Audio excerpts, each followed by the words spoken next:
Okay, let's get right into it. So this is something that when we think about the three pillars of wealth, and Jennifer created this with the triangle and is so beautifully done, because most of the time when we think about building our wealth, we think about investing and we're looking at the top of the triangle, which would be public equities, so stocks, bonds, index funds, etc., because that is called Wall Street. That is the main way that people are taught or marketed to, and frankly, to build wealth.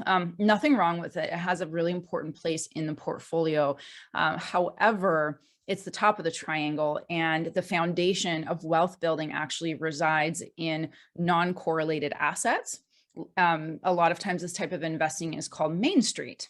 So that also includes like private equity, real estate, commodities, golds, alternative investments.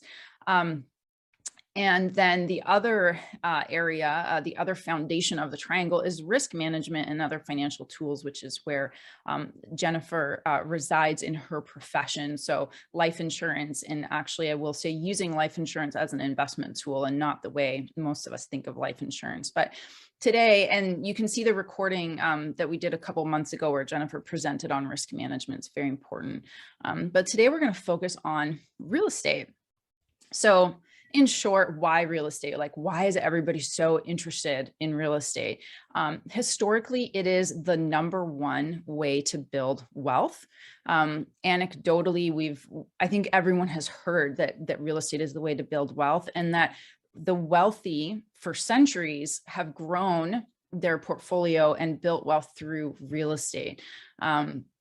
Endowments and institutional investors. So we're talking like multi-billion, trillion-dollar funds, including pension funds.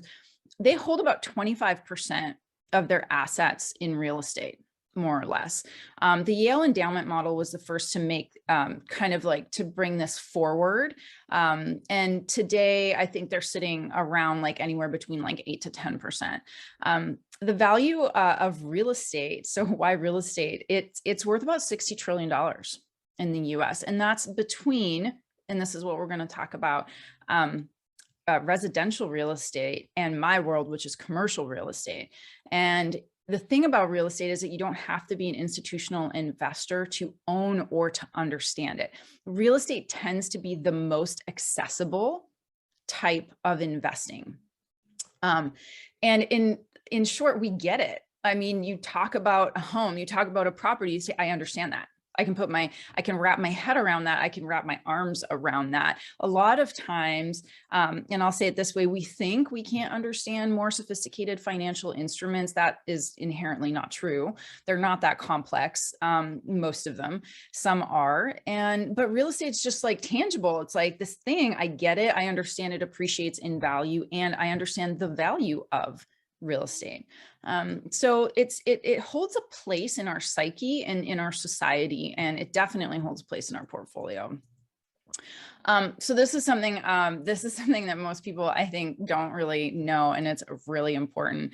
How the wealthy, the ultra wealthy, make investment decisions, essentially. So this is from Tiger 21. It's an asset allocation report. Tiger 21 is it's like a club or a group, and you can belong to this club or group if you have a $10 million net worth or more. In general, the wealthy and wealthy portfolios don't put the bulk of their money in the stock market, and they certainly don't put it in index funds. They put the bulk of their money in real estate and in private equity. And the big reason for this, and the reason these two go together, I'll just say really quickly, is the cash flow component, because the cash flow is an income hedge. And this becomes a really important part of why real estate is such a wonderful investment. So just know that, especially if you're working with a financial advisor, real estate belongs in your portfolio. And this pie here, this is not like your primary residence either, by the way. Like, this is outside of it. This is entirely your portfolio. So real estate returns real estate returns are generally higher than the broader market. And when I say broader market, I mean like the stock market. Historically, real estate outperforms the stock market. And, over this time frame, going back to say January of 2000, if you were investing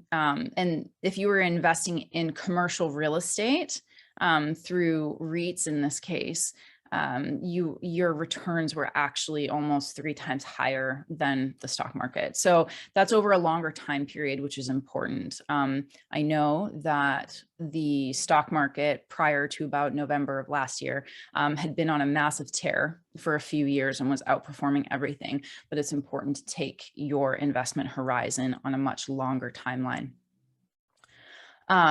So another thing when we think about real estate returns is that real estate outperforms during periods of high inflation, and especially privately held. So not REITs, actually REITs underperform, but privately held multifamily and industrial were the ones that over time here had delivered the strongest risk adjusted performance. And a lot of this has to do with inflation and also just a level of risk. Real estate generally is not as volatile as stocks. So these are really important aspects here, like the risk adjusted, which we'll talk about later, is one of the most important sort of terms that you want to think about and learn and know when it comes to real estate. So I'm just going to give a little bit of an overview here of post-pandemic real estate. It's no secret that we have record home prices since the pandemic across absolutely every market. Home buying demand has surged. And even today, as we record this, like home sales numbers came up, and where Wall Street analysts had been expecting a 5% decline in home sales due to the tight supply and rising interest rates, it was actually only down 2.7%. So there's extraordinary demand, not a lot of homes on the market, driving prices up everywhere. So we have, especially post-pandemic, we have very strong housing market. The pandemic, when it first happened, everyone thought we're going to have the great financial crisis again. We're going to have a real estate crash, and it did not happen, not even close. Forbearance and mortgage default did not happen, continues not to happen, even though the forbearance periods are over. And that's homeowners and renters. We did see some lower rent collections in certain areas, certain types of assets. Definitely depends on your tenant base, but there has been no severe downturn. If anything, it's even in commercial real estate, which we'll talk about, everything just keeps going up in price. So rent collection remained high. Everybody paid their mortgage. Everybody paid their rent. So one of the big differences between this time and 2008 is that there was not excess leverage. There was not excess debt on any kind of property, which is why there were not a lot of defaults. Lenders are prepared for this. Lenders understood that they're not going to do they're not going to let that happen again. So they were more careful. And you also didn't have a huge subset of people that own 2, 3, 4 properties at 90% loan to value. So this is really important when we think about, is it a bubble right now? It's actually not.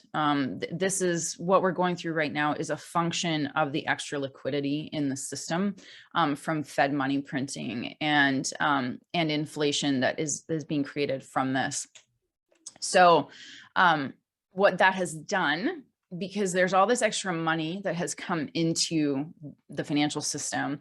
So banks lend that money that the Fed printed, and it's being purchased by large investors, and it kind of goes down the line. But basically, at previously lower interest rates, investors go and invest that.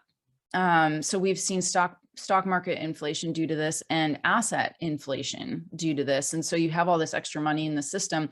Well, it's being poured into assets, and commercial real estate has also experienced tremendous growth.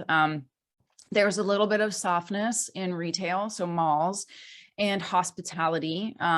But even where a lot of people thought all hotels would default and die, they did not. And actually, statistically, in the past, like 6 to 9 months, like hotel occupancy is higher than it was pre-pandemic. Another thing when we think about investing in real estate is that more people are renting today than at any other time in the last 50 years. And this is not going to change, actually. More and more, the US is becoming a renter nation. There's affordability issues. There are a lot of factors. It's a whole economic discussion that goes into this phenomenon. So the rental market has been growing like crazy. Honestly, like certain areas, rent growth is 20% year over year. You have a lot of people moving from higher priced metros to lower priced metros, and they'll pay the premium because it's still less than what they were paying in like New York or LA. And so you're getting all this money and all these people going to other places, and rents are just going up and up and up and up. And all of this is partly due to the great pandemic migration. People moved with the ability to work from home. People moved and they could work from anywhere. And there's going to be a continued like flexibility in remote work. So all of this is just driving, people are moving all over the place and trying to buy and renting, and just, it's created just a flurry of activity. And so along with the, let's say, inflationary environment, it's created a ton of demand. There is a shortage of new housing coming on the market. And so you essentially have a supply crunch, which drives prices up, whether it's rents or property prices. So real estate is an inflation hedge. And so this is the number one reason that real estate is so highly valued by investors. We are looking at a stated 8.5% inflation by the Fed in the month of March. With how it's calculated today. If you calculate inflation the way it used to be calculated in the 80s, and you can go to shadowstats.com to see this, inflation is more like 20, and it probably feels that way to most of us, right? Just so for example, looking at progressive numbers, the inflation in March was 1.2%. So that if you have to annualize that, that's actually 15%. So we are in an extraordinarily high time of inflation. And what you're seeing is real estate. So asset prices, real estate assets are going up as inflation goes up. And this is their relationship to inflation, which is why real estate is such an important thing to have in your portfolio. So some of the other benefits of investment real estate. So I'm talking outside of your primary residence. I personally do not consider primary residence an investment. Because it doesn't cash flow. I mean, unless you can put an ADU on it and rent it out. Like if you can make your primary residence work for you, fantastic. I love that all day long. But I'm not talking about primary residence right now. I am talking about investment real estate. So cash flows, the ability to charge and collect rents. Rents also appreciate with inflation. So you have the income hedge. So that's the growth here: capital appreciation, rental income appreciation. There's no correlation to the broader market and traditional equities. So they're completely decoupled. So the stock market can do whatever it wants. Investment real estate just doesn't even, they're not even on the same planet when it comes to the way that they move. It historically outperforms the S&P 500. With investment real estate, you can diversify across multiple assets and geographic locations. You can invest in different categories of real estate, different cash flows, different areas. So you can really build a defensive portfolio with real estate. that acts as an inflation hedge. There's some great tax advantages to investing in real estate, whether you're doing it directly or through a syndication. Essentially, the ability to write depreciation off of the passive income. So in many cases, you don't actually pay tax on the income that you're receiving from rents. One of the best things about the way that you can invest in real estate today is that you can leverage the time, experience, infrastructure, and knowledge of experts. Because the thing that is so important, and I think it's on a slide later, but basically is who's got time to do all the work involved in like managing real estate. So on this list here of real estate investment options, there's, oh my gosh, there are so many. I mean, Airbnb alone created a secular change in real estate. It created a whole new industry that, again, is not going away. Short-term rental and vacation rentals, and the ability to do remote work is unlikely to be something that ever really goes away. And there's a whole industry around it. So a lot of people are doing or interested in short-term rentals, vacation rentals. You have commercial real estate options, so apartments, retail, self-storage, medical office. Commercial is comprised of several categories: senior housing. You can do single-family long-term rental. I'm sure many people have or would think, and a lot of people start with, I'm going to buy a second home and I'm going to rent that out. That's how most people get started. You can do land or farm or agricultural investing. That's another subset of real estate investing. Ground up development, so construction development. REITs, this is the most accessible, right? Because they're, some of them are not traded, but some of them are, so they trade like stocks. So just something to be aware of. And then crowdfunding. Crowdfunding was an industry that I helped to launch back in 2013, and that's really how I got started in real estate investing. So crowdfunding crowdfunding really just brought marketing to real estate syndication, and a lot of technology and a lot of transparency. Crowdfunding companies operate a little bit differently than, let's say, like a private equity firm like mine that does syndication, but they have done a lot of wonderful, wonderful things to make private real estate more accessible to more people. And like we saw before, private real estate outperforms public real estate as well. And so down here in the pink, you can see we've got these two categories essentially, which is active real estate investing and then passive real estate investing.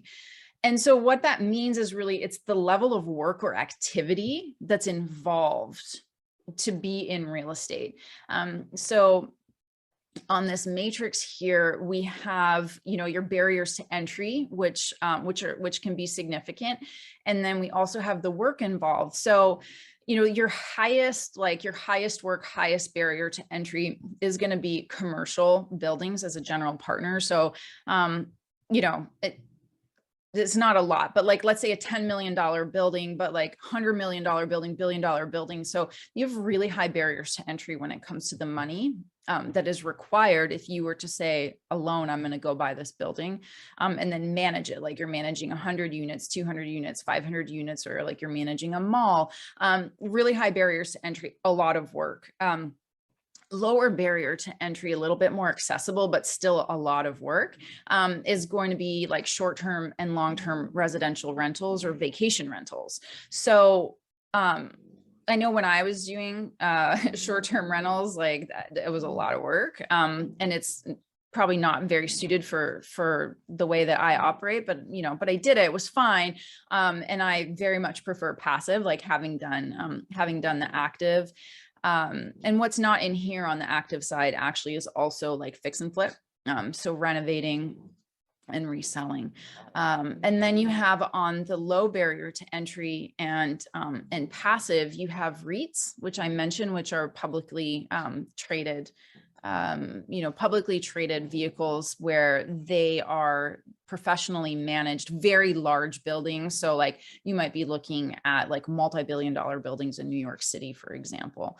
And then private syndication. So private syndication up here in the upper, my right-hand corner, is into commercial real estate as a limited partner. So the barriers to entry here are a little higher because there's a cost or like a capital requirement. So, and this is what crowdfunding actually really changed, where even with my firm, like it's a six-figure entry.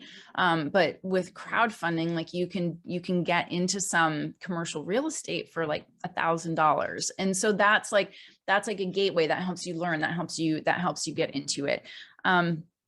So we have your active and passive, but it's also the most passive. You just sit back and you just basically like collect your distributions on a monthly, on a quarterly basis. You don't do any of the work. You're a limited partner. So the challenges of investment real estate, like out of all of this that we've talked about, and all the benefits that we talked about, like there's great benefits here. There's also a lot of challenges, which, as I mentioned before, it's time. So if you're doing direct investment of any kind, it's active. It's a lot of work and you need a lot of expertise. You need funding and financing. If you're doing value add, you need money and abilities and skills and people to do rehab and renovation. There's property management. Relationships is a really big part of it. And so like knowing the right people, knowing the right lenders, real estate brokers, et cetera, like you need a professional team to help you succeed. And a big challenge is the illiquidity. So most of the time when you're investing in private real estate, you can't get your money out. Like it's in the building until the building is sold or refinanced. And capital requirements. So generally speaking, there's a lot of money that's required up front when you have to purchase a building. So passive real estate investing is my favorite type of investing because I don't have to deal with tenants or toilets or trash or lenders or anything. I come in as a limited partner and my job is to fully understand what I'm getting into and vetting the partner that is in charge of the deal. And that, like, that's my work on it, which still requires, it is some work, but it's definitely worth it. But I don't have to do all the heavy lifting, let's say. And so this is where you leverage expertise. So the expertise is the person that is going out and buying the building and managing it and doing the work. Basically, every building or every transaction is like its own business plan. So, I find companies and people that are active investors. That's called an operator, a syndicator, private equity, or crowdfunding. That due diligence piece, like, what am I investing in? And the number one thing is, who am I investing with? That is massively important. And then knowing your investment goals and your strategy. So this probably should come like first out of everything. In general, when we're investing, is like, what is my why? Why am I investing? Like, what are my goals? And how does real estate fit into those goals? For me, real estate fits into goals that I have around creating other streams of passive income. I'm not that interested in creating more streams of active income because I can't duplicate myself. And the whole idea is to work less and have my money work for me. So I like passive real estate investing that cash flows because it can do that for me. And in general, with passive investing, I get to keep my time and get my returns. So how does syndication work? So how does it work when someone else is the active manager, or they are private equity and they have the buildings and they're doing all the work? And this is called syndication. This is where if I'm the operator, I'm going to do everything, and I need some money. So I'm going to syndicate. I'm going to push this deal out and raise capital from other people that are the limited partners. So the passive investors are the limited partners. So their job is basically, like I said, like your job as a passive investor or limited partner is to do your due diligence on who you're investing with. But really that's it. Like you have no job as far as this real estate project goes, but your capital is at risk. So the money from passive investors goes into the investment opportunity, the building, and it's all managed by the general partner. So that's a syndication. It's an investment vehicle where a group of investors pool capital to purchase an asset. This works really well for large buildings, of course. And syndicated investors are passive partners, and they're relying on the experience of the operating partners to execute the business plan. The reason why, and syndication has been around forever. I mean, I remember when I started working in crowdfunding as a founder, and we would go around and say, "Oh, we're gonna change the real estate industry," and let me tell you, real estate does not change that fast. And I remember meeting all these syndicators and they were like, "What are you kids doing?" And we're like, "We're going to change the real estate industry with crowdfunding." And they're like, "Yeah, it's called syndication. And we've been doing it forever and ever and ever. You're just using a website and the internet." Which is true. And now all of them use websites and the internet. So it's kind of interesting how it's really just some technology and just some evolution, but real estate fundamentally does not change. The fundamentals of real estate do not change ever, which is why at the end of the day, understanding those fundamentals is really important because they will never change. I don't care what comes along later. Tokenization, that's going to change it. It's not.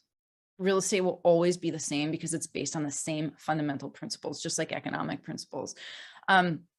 So this pooling of capital is a very efficient way to participate in a larger investment. So I can put in $100,000 and make returns on like a Class A building, let's say in New York, that is considered super safe, and just like these returns are always coming in. Whereas if that wasn't possible, I don't have $10 million to invest in that building. So this is really the opportunity that syndication brings. So the sponsor's role, the sponsor is the operator, the general partner. They are the active participant. They are the tenants, toilet, trash, lender, construction manager. They are all of that. They are responsible for the execution of the investment.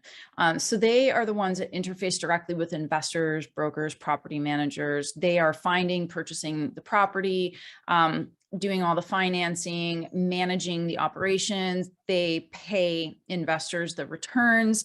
They list and sell the property and then give investors back their final returns. And they get a percentage of overall investment proceeds for doing this.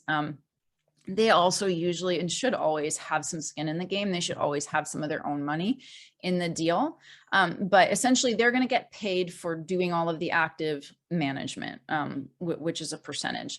It shouldn't be more than 30. There's some egregious fees out there that are being charged, but generally speaking, you want to see like a 70-30 split, where 70% goes to the passive investor.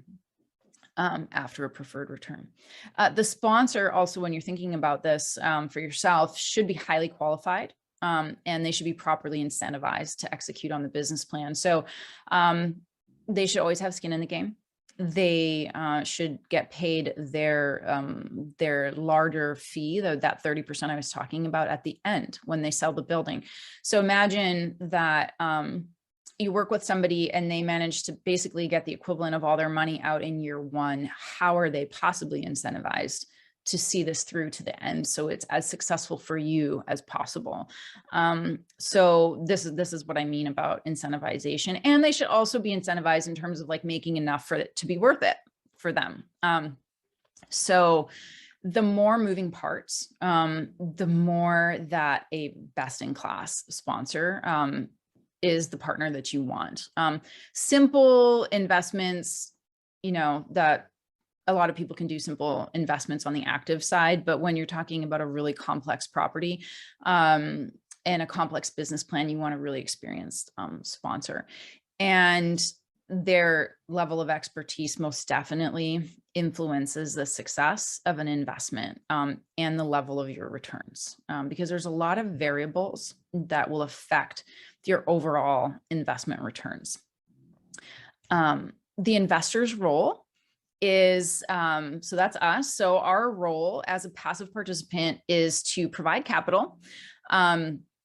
And that's pretty much it. That's what we do. We receive monthly or quarterly returns. We have this fractional ownership in a limited partnership. So this also, it's a great benefit because it offers liability protection. And then we get tax benefits, like depreciation and capital gains treatment of total returns at the end.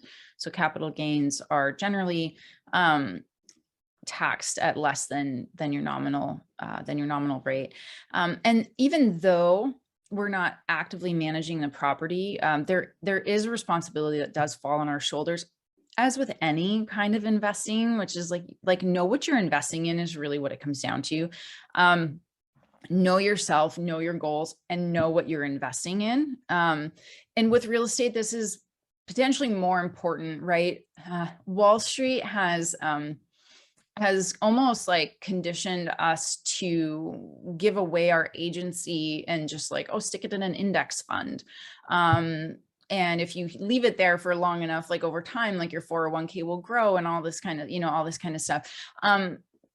But do any of us like really know what's in our index fund? Do we understand the cyclicality of, economy? Like right now, you probably want to be in different sectors than 2 years ago. So there's some things that we should know anyway. So with real estate, it's even more so because commercial assets can be highly complex. And the way I think about it in a really practical way is, if I don't understand some of the basics, when I start to get my returns, or like sometimes maybe a distribution doesn't happen because, let's say, Q2 of 2020, when COVID hit, we weren't really, most sponsors, most of our partners, like we did not issue distributions because the plan was hold on to every dollar that's coming in just in case something gets worse. But if you don't know how things work, you might freak out. And that's just like, it's not worth it. So doing that, having that upfront allows you to have more control over your response and your emotions in case things don't exactly go the way as planned, because there's a lot of complexity to real estate. And it's not, it's not always going to go exactly the way projections are showing, because projections are that. They're like, we think this is going to happen based on these factors, based on these numbers. So really understanding it up front, it's better for us, as investors. So you want to conduct due diligence, which is mostly, for me, it's around trusting the sponsor, trusting the people that are responsible, for executing on the business plan around this building. Their track record, is super, super important. Basically, I heard somebody say this really well at a tokenization panel in Miami, and they said, like, there is no magic bullet to real estate. The magic bullet is your track record. And I 100% agree with that. And knowing the right questions to ask and not being afraid to ask them, right? This is everything. But I tell everybody that, including my investors that speak with me, I say, like, anything, there's not a stupid question. And that helps us get a level of confidence, in asking questions and getting information. And also the sponsor, or the crowdfunder, or whoever it is you're working with, like their willingness to answer those questions or to point you in the direction of some information, because there's plenty of information also. So the role of an intermediary firm. So for example, Alpha Investing, what I do, we would be an intermediary firm of sorts. We're a private equity firm. We pick sponsors. So we basically connect the sponsors that we pick to work with on the buildings, on executing, to passive investors. So in a way, from that perspective, the passive investor isn't trying to understand a ton about the sponsor. We are the ones doing all that work. So we interface with the sponsor.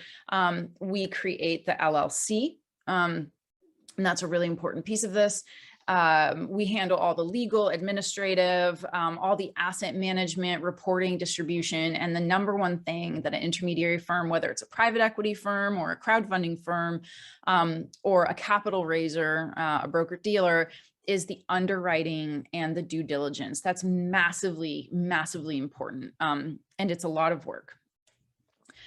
So just to finish off before I jump into questions, that I see that there are a lot of them. Real estate is an investment that works for you. And that to me is everything. Like, I want my money to work for me, and it does. So there is currently a macroeconomic environment, and the markets are pushing a lot more capital into higher risk investments. And that's causing increased volatility. We can see that in the stock market right now, and it's penalizing the safety, let's say, of cash bonds and interest-bearing investments. And I stutter around the word safety because cash is not safe. With 8 to 15 to 20% inflation, you're actually losing that. Bonds are horrible right now. And there are no interest-bearing investments, let's be honest. So like right now, where can you put your money that is kind of safe, solid, that gives you returns, that is not volatile, and that actually increases with inflation? And honestly, the only thing that is real estate. Because here's the thing, you work hard to build your business and to grow your wealth. There are options that help your wealth grow, no matter the market. And so to me, understanding real estate investing and the role it plays in your portfolio, for whatever your goals are, whether it's generational wealth or cash flow, like, it's really important to have even a basic understanding of why real estate belongs there, especially for those who may have financial advisors who are not incentivized to tell you about real estate or to encourage you to invest in real estate, because they don't get a cut. And this is the truth. So smart diversification in the right assets, like private real estate, not only helps you mitigate risk, but also preserves capital and diversifies returns, and it diversifies your sources of income. And with that, I'm gonna wrap up so that we still have lots of time for questions. So remember that everything we do here, this is our wealth cornerstone. Finance, investing, your financial foundation should not be an afterthought. And women, we really need to learn and better understand financial concepts, so that we can gain access to opportunities for growing and enjoying money and wealth with grace, joy, and ease. So as we like to say, women of wealth, it's time to shift out of working for my money and moving into my money works for me.